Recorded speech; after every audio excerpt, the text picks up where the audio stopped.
Well, it's hard to feel that you're the one who's made that decision.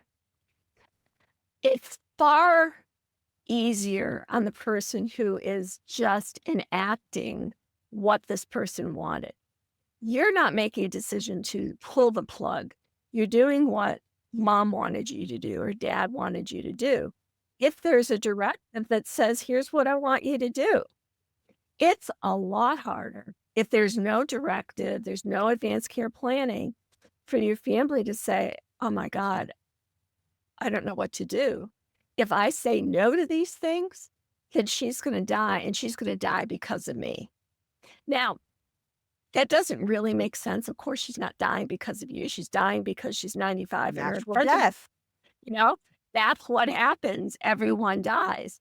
But we haven't embraced that concept as a society that everyone dies and that there's a beginning and there's an end. Welcome to the Digital Legacy Podcast, where we talk about death and dying in the digital age. If you ever asked, how do I protect myself and those I love if something unexpected happened to me? You're in the right place. I'm your host, Niki, and together we'll explore how to protect yourself in a world where both your physical and digital legacy leave a lasting impact.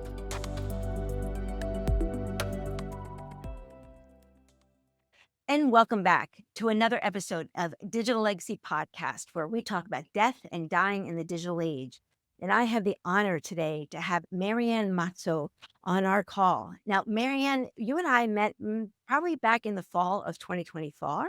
That's right. And we met on LinkedIn. I reached out to you because I saw that you were one of those leaders in the end of life space, and you've been in it almost 46 years. So please share a little bit about your story and what got you navigating in this space.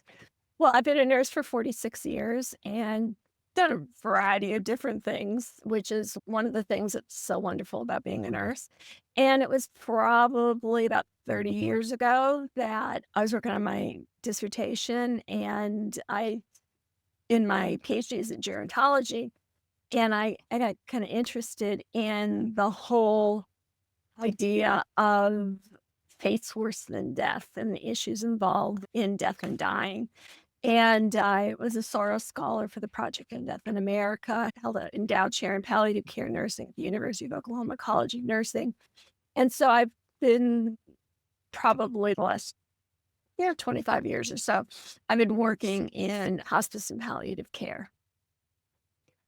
You've been in it even before hospice was implemented in most of the healthcare systems now. Right. When my father was back in 1979 at Sloan Kettering, at the time Sloan Kettering Memorial Hospital, they didn't hospice on their cancer floor. When did you start to see this end of life hospice concept start to come into play in the healthcare systems in the United States? Well, hospice has been around, but the issue of palliative care, which is pain and symptom management for people with life-threatening illnesses, it's probably been in the last 30 years that's been developing. And our textbook in palliative care nursing was the first textbook in palliative care nursing that was published in the United States, and that was in 2000. So I guess I kind of was in the whole palliative care movement really pretty much in the beginning. And we've seen it develop and grow, but there's so much more that needs to happen. The work that you're doing is so important.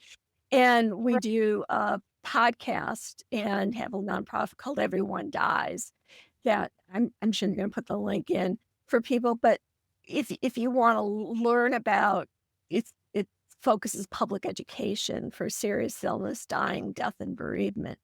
And so this is the place where you can go and get real nuts and bolts information about a wide variety of topics. I think this week we'll be releasing our 250th episode. Everyone Dies. And that podcast is available on which platforms?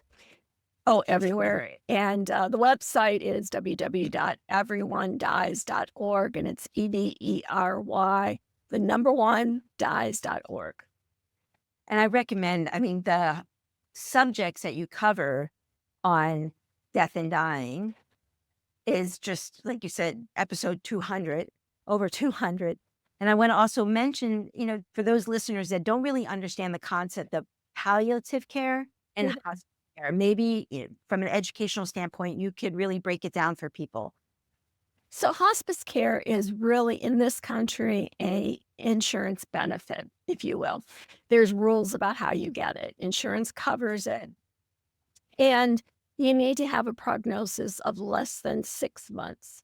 And a doctor has to put in the order for you to access that care. And so that in itself is a barrier in that people don't know when to ask for hospice care. So they figure, well, my doctor or my oncologist or whoever's taking care of me is going to bring that up because, of course, they will. Well, the doctor or the oncologist, whoever is taking care of them, says to themselves, well, I don't want them, my patient to think that I think that they're going to die and I want them to continue to trust me. So when they're ready to bring it up, they'll ask me about it. And so neither group talks about it with each other. And because it needs to be initiated by the physician and healthcare practitioner, it often happens that people go into hospice very, very late and far later than what they should and what they could really benefit from. Palliative care is not insurance reimbursed, which is a problem for growth for the profession. And that's available to people at the start of any serious diagnosis or life limiting diagnosis. So, for example, heart disease is a life limiting diagnosis. It's something that could end our lives.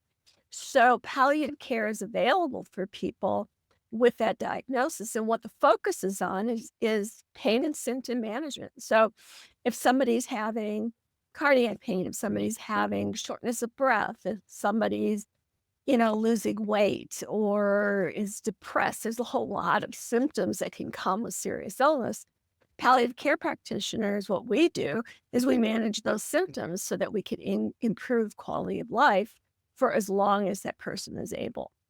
So if you think about palliative care as a really big circle that encompasses a lot, and hospice is just a small piece of that. It's just that last 6 months of life.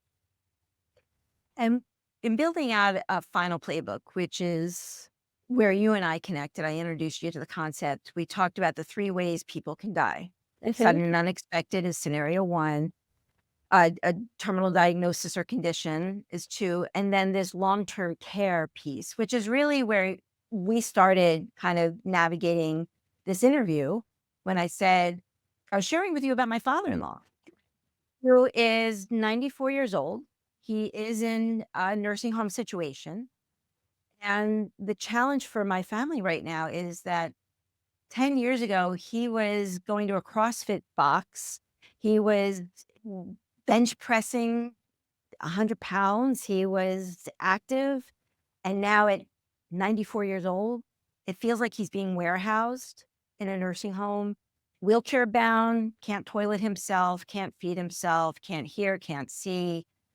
And it's just that quality of life. Now, family Mhm. dynamics, even as a digital thanatologist, I have my own family Right. stuff going on. And it's a full family decision, and not everybody sees as my husband and I do. So, how we would the options we would give my father-in-law versus the other family members is very different.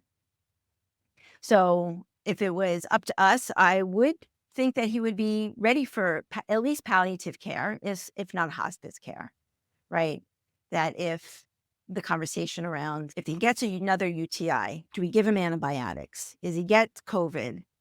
And how to treat on hospice versus palliative. So maybe you could talk a little bit about making those decisions. If someone is on palliative, what kind of services can they still receive versus being on hospice, and what services would be not offered?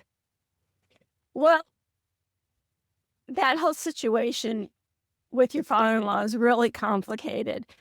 And I think he could wish he could turn back time to 10 years ago when he was bench pressing 100 pounds and say to him, have the conversations. So if it gets to the point, Dad, where you can't walk and you can't feed yourself and you can't do this, what would you want us to do? Because it sounds like, was that conversation ever had? No, for sure not. And So see, again, family is my father-in-law, so family dynamics so is that's where the problem comes in. If you were sometime back 10 years ago and watching some movie where, you know, some guy or some woman couldn't talk and couldn't walk and couldn't wipe themselves and couldn't feed themselves, and he had said to you, "Oh my God, don't ever do that to me." That could inform what you should do now. But if that didn't happen, if you guys really don't have a clue in terms of his values or decisions that maybe he made for his wife who died or other friends, if there's been no discussion whatsoever, you have nothing to guide you.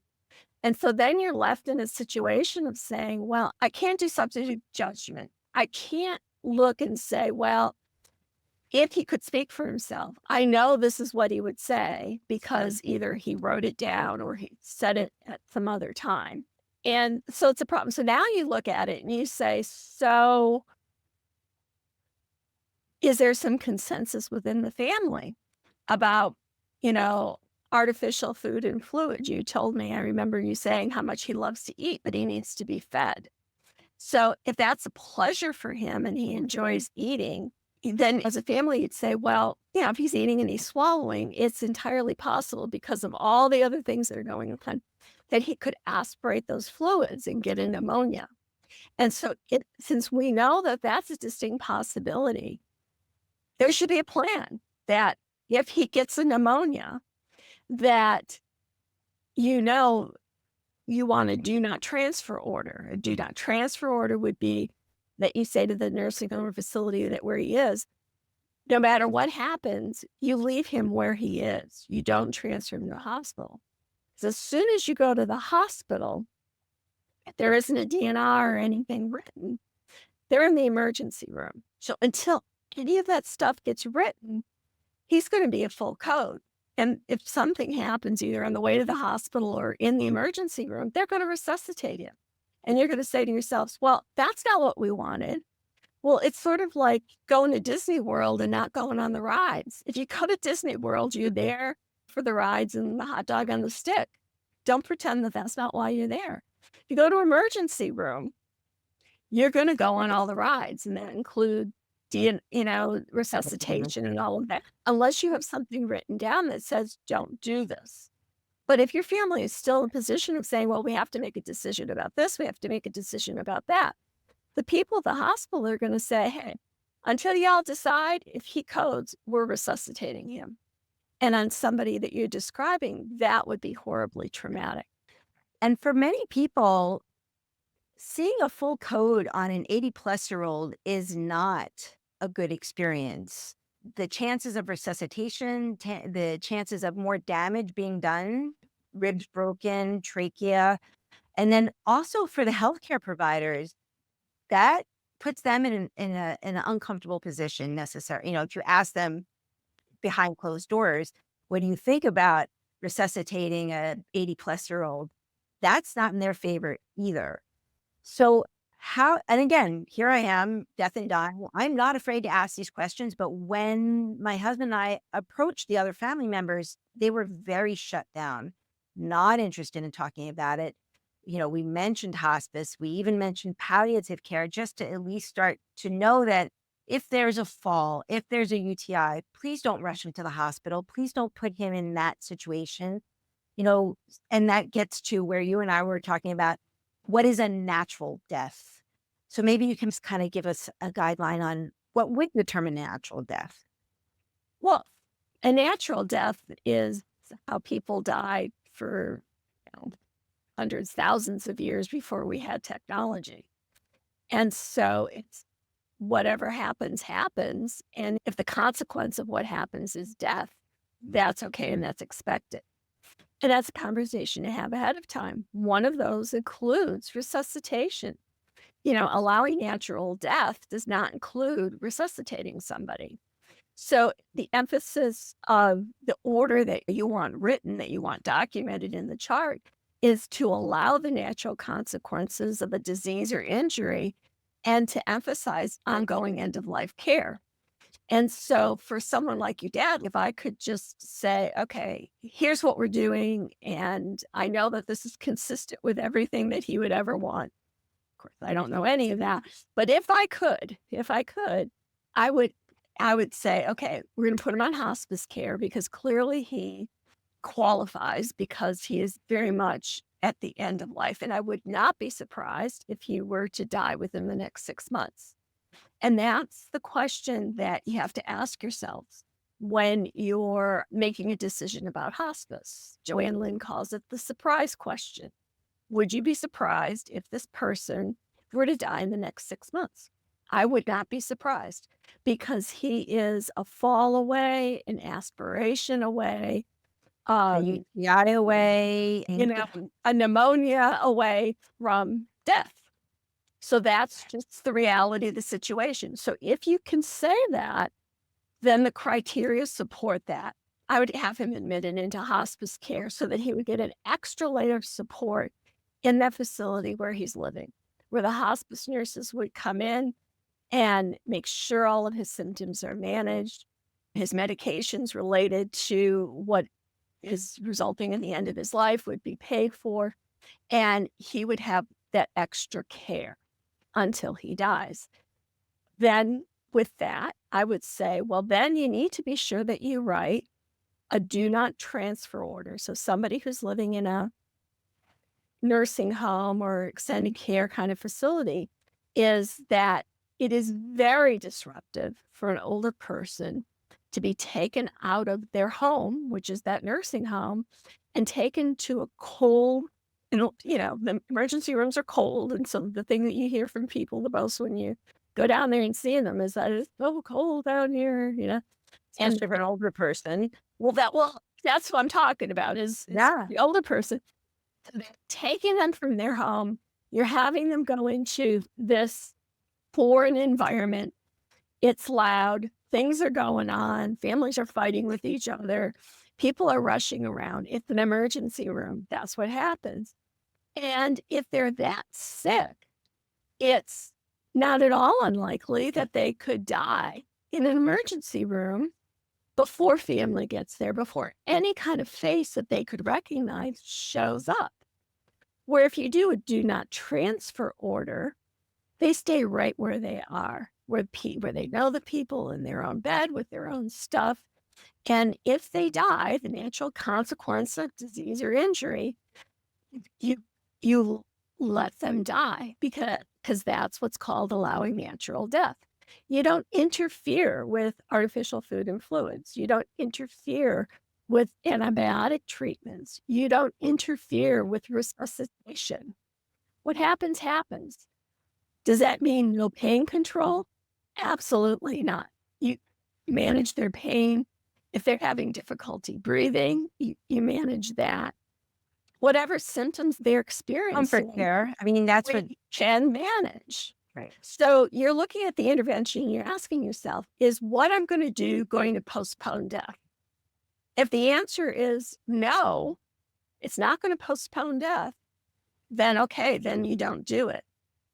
Hospice, we look at it, we don't hasten, meaning we don't hurry it up, and we don't postpone it, meaning we don't, keep it away. Whatever comes, comes. And what we do is we offer comfort and we prevent pain. But When I started this project, I did some additional research. I went back to actually my hospice peeps and asked them, because I had been out of hospice as a clinician over 17 years.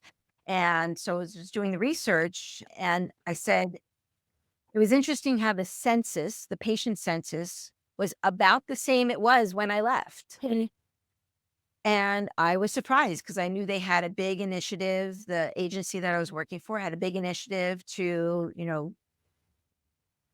double the number. And they were almost exactly where they were when I left 17 years ago. So the needle had not moved. And then that's when I started realizing it's because the conversation around death and dying is still that taboo topic. people are still coming into hospice 6 days or 6 weeks instead of 6 months. And anytime I have mentioned hospice, they just immediately think that death is imminent. Yes, it's imminent, but at the same time, Jimmy Carter was on hospice for well over a year. Mhm. I've had multiple patients who have been recerted. Some of the congestive heart failure patients, they could be on hospice for 2+ years. So, based on where you've been the last 40 something years, why do you think people are still thinking that it is afraid to enter the hospice conversation, much less the service, until it's too late or it's a rushed experience? I think from what I've seen that I would put it on the healthcare practitioner. The healthcare practitioner, the physician, nurse practitioners are way better, but the physician doesn't bring it up. Like I said, they feel that the patient isn't going to trust me as the clinician if I talk to them about dying, because I'm talking about dying.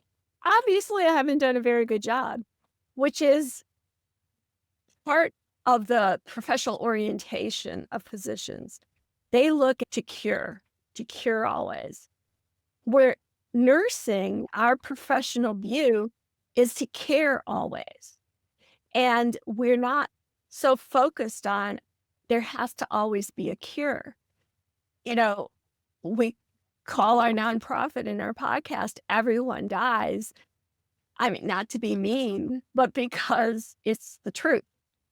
You can't We're all going to die. you can't debate that with me. You might not wanna hear about it. You might not wanna talk about it, but not talking about it and not learning about it isn't gonna keep it from happening. You still all are gonna die. The question then becomes, how are you gonna die? You know, years ago, back in the '60s, there was that whole natural birth movement where the baby boom generation, didn't want any interventions during childbirth. They didn't want pain medications and they wanted to deliver in their own bed or in a pool in their living rooms. And so it was this grassroots movement for people who wanted to have everything natural. And there's this aspect of allowing natural death that says we want it just let it be natural. Don't interfere with it. We're major advocates of pain and symptom management. We go all the way up, oh, just suffer through it. It's a whole different thing when you're dying than when you're giving birth. But it's taking the medicine out of it. Unfortunately, medicine is in it because they hold the key to letting you in, to raising that conversation with you.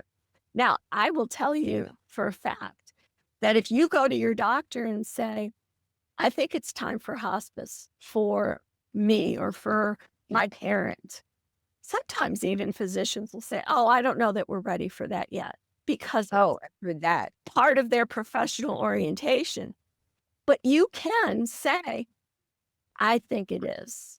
And I want Advocate. you to write a prescription that will let me into hospice or let my father into hospice.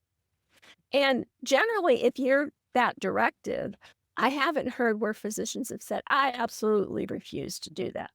And if they do, go to another healthcare practitioner. Because if you are realistic, but the thing is, Nikki, most people are not realistic about where their health is. I've worked in hospice where people are literally, I mean, literally on their deathbeds, taking their last final breaths, and the family is saying, "They're dying now? Already?" It's like, and I wanna, like this, there's this part of my brain that says, "What do you think we've been doing here the last 3 months?" You think, well, we've been talking about end of life care. We use the word, we're hospice nurses, we think, you understand this, but there's that period right before it happens that people are just truly stunned that this is what's happening. And I don't know if that's just part of the human condition or I'm love gonna say it style. probably is. It is part of the human condition. I'm thinking of a scenario where relative called up his 95-year-old mother, her appendix bursted at 95. So she's in the hospital, and there were 3 children, and so I was consulting with them, explaining they didn't understand really what was going on. It was during Christmas, so their lack of hospital staffing to be able to provide support, and probably I was trying to explain to them because she was 95, that there was this respect from the hospital staff to say, like, they're gonna allow nature take its course. Well, in the conversation, the one adult child wanted antibiotics and fluids for her mother and wanted to look at surgery for her Mhm. 90-year-old mother. And when I tried to explain to them what that would do, what would do for her, right, versus this natural death, right? And these were faith-based believers. So these people had a very strong calling to listen to their faith in order. And her faith said to her, I want medication and antibiotics, and fluids. And again, it's all about belief and building out a final playbook. We take that belief piece, but did she have enough information to make that decision for her mother? No. And in the end, it was they moved forward with the medication and hospitalization for over a week. Then they did transfer her home onto hospice. It took another 3 months. Right. And when I met with this extended family member, she looked at me, she said, I probably should have let her go in the hospital than having dragged this out another 3 months for everybody. So it's understanding you have a belief, God is gonna take care of me, but God provided me medication in order to extend life, and how to make those decisions, I feel a struggle for people. Well, it's hard to feel that you're the one who's made that decision. It's far easier on the person who is just enacting what this person wanted. You're not making a decision to pull the plug. You're doing what mom wanted you to do or dad wanted you to do. If there's a directive that says, here's what I want you to do, it's a lot harder. If there's no directive, there's no advanced care planning for your family to say, oh my God, I don't know what to do. If I say no to these things, then she's going to die and she's going to die because of me. Now, that doesn't really make sense. Of course, she's not dying because of you. She's dying because she's 95 and her Natural friends, death. you know, that's what happens. Everyone dies. But we haven't embraced that concept as a society that everyone dies and that there's a beginning and there's an end. And I think that we would be a lot healthier and happier if we could say, yeah, there's an end. I'm not pleased about it. I'm not in a rush to get there, but there is an end. Everything ends. And And so make some plans so it happens. So the ending is consistent with the way that you've been living your life. And nobody's pounding on your chest and nobody's making you suffer for 3 months longer than what you needed to. but the inevitable looked like anyway, right? If the goodbyes were already said and the body is ready to go, why infuse the medical technology that isn't necessarily providing quality? And that's a personal decision on that quality of life versus quantity. And if the goodbyes haven't been said, then say them. Because 3 more months is not going to make it any easier to say goodbye to your mom. Right. You're putting off the inevitable, but the inevitable is still inevitable. It's still gonna happen. But in the meantime, she's going to suffer because, 1, she didn't make the plans, and sometimes people will tell me, "Oh, I don't need to make an advance directive, the kids know what I want." And I'll say, "Well, you might think that they know what you want, but it's a lot easier if you have that piece of paper where when they're feeling like I'm not sure, that they can look at it and they can say, this is what I want. So what Marianne is talking about, for those that don't know, is called a medical advance directive. This is a legal document that you can have a lawyer draw up, but there are more services out there that you can DIY it. But Marianne, I'm going to let you kind of explain in layman's term what a medical advance directive is and the importance of a medical advance directive. And it's, I just want to take it also interesting how so many people I know over the age of 70 that do not have a medical advance directive. So explain to our audience the components of a medical advance directive and the advantages of having that a legal document. Well, we have a couple good podcasts that go into the details of it. But a couple things I want to say. I've heard you a couple times say, well, they're over 80, they're over 90. It doesn't matter. Advanced directives came into existence because 20 and 30-year-old, actually, they were all women, were in some persistent vegetative state. There were three major women who were in these situations, and we go through that actually in the podcast, what happened with each one of them. But they were young women, and that is back before the laws about advanced directives and before any of this. But these women were in persistent vegetative states, and the families wanted, in one case, the feeding tube removed. In another case, they wanted the breathing tube removed. And the nursing homes where these women were like, "Oh my god, we can't do that. It'll kill them." And they had to fight it through the courts in order to be able to make that decision for their adult child who, if they were under 21, well, then they would still be their children, the parents could still make decisions. But they were over 21. One was, like, only a little over 21. And so the parents had no standing in terms of making a decision.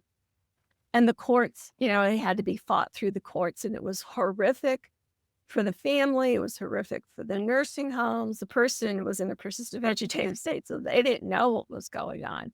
And ultimately, the decision was made to release that person from the ventilator, and as luck would have it, she didn't die. She continued to live without the ventilator. The other case was in relation to a feeding tube, artificial food and fluids. And they finally moved that to the court and were able to release her from that. But what those lawsuits brought was that there needed to be clear and convincing evidence as to what the person would want in order for someone other than the person to make a decision. And so that was the birth of advance directives, something that you could write down in advance that says, I want this, I don't want this, I want artificial food and fluids, I want resuscitation, I don't want those.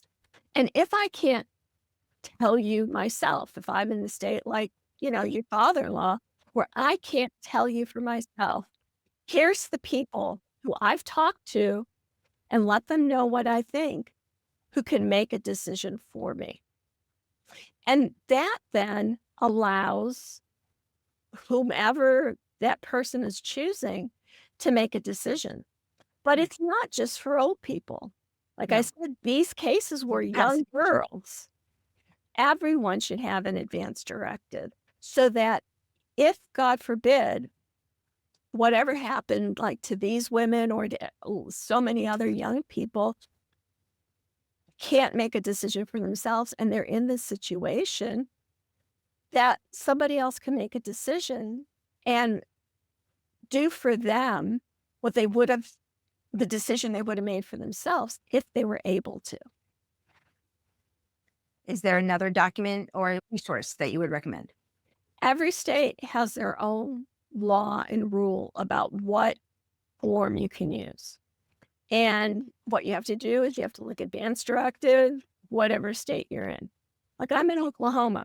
Our attorney general put into law that you could write your wishes on a paper bag, sign it, and have two witnesses, and that counts.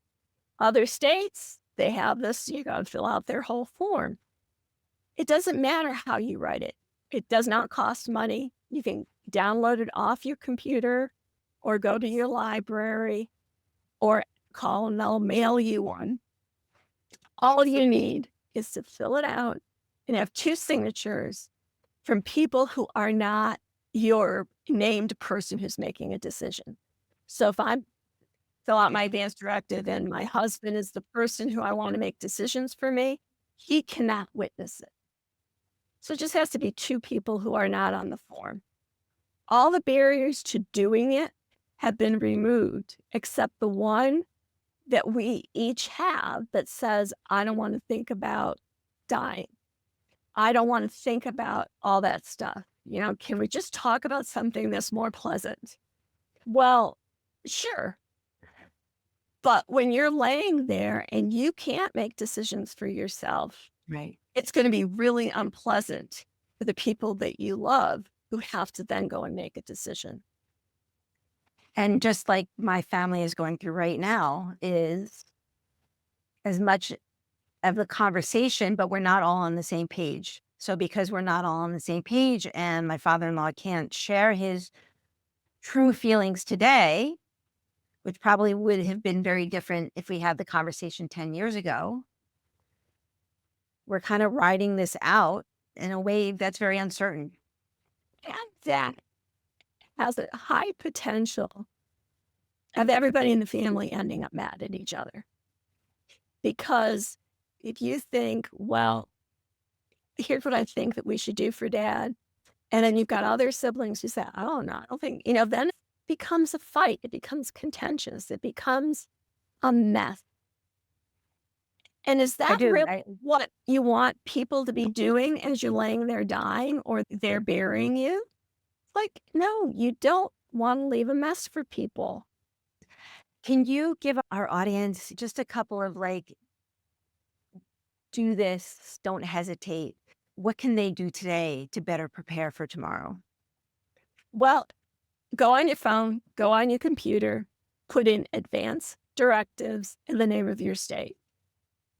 Download the form or look on there and there'll be a phone number, say, call them. Hey, will you send me a form? Then when it comes, fill it out, read it through, answer the questions, get 2 people to sign it, and then make copies.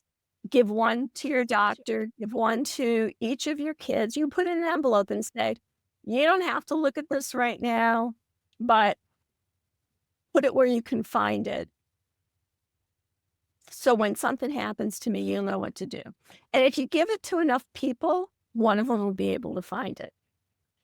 And put it with your will, put your stuff all together so that you have those things so that if and when this happens, people are able to do for you what you want. And that's a tremendous gift that you can give to them is make some plan. You don't have to think about it 24 hours a day, 7 days a week. Just say, I'm going to take this next 2 hours. I'm going to get this stuff together. I'm going to make a plan. I'm going to get it all organized. And then you put it in an envelope and you can forget about it. You've done it, you know? And for us, we build out that final playbook. My final playbook encourages people to incorporate this medical advance directive as well as all of the other documentation. Whether you die tomorrow, you get a terminal diagnosis or the long-term care. And the place that Marianne is talking about is a crucial doc box is what we call it in the final playbook system is you want to make sure that everybody is communicating what your wishes are and where the documents are to be able to be located. And with that, Marianne, thank you so much. Wealth of information. How can people find you besides the podcast? I love that book behind you, Everyone Dies. So that's a children's book. Share a little bit about that. This is a children's book that we wrote to help give adults a common language to talk to children about why living things die. And you can get this on Amazon, or we have a website that if you want an autographed copy, we'll send you one. Barnes and Noble, just put in Everyone Dies. It's not many name that. And with that, thank you so much for joining. And we'll end here. Until next time. Thank you for listening to the Digital Legacy Podcast, where we talk about death and dying in the digital age. I hope this conversation inspired you to take control and plan for the inevitable to protect yourself and those you leave behind. Don't forget to subscribe to our newsletter at digitallegacypodcast.com. Remember, life is full of surprises. What happens after you die shouldn't be. So keep your passwords safe and your playbook up to date.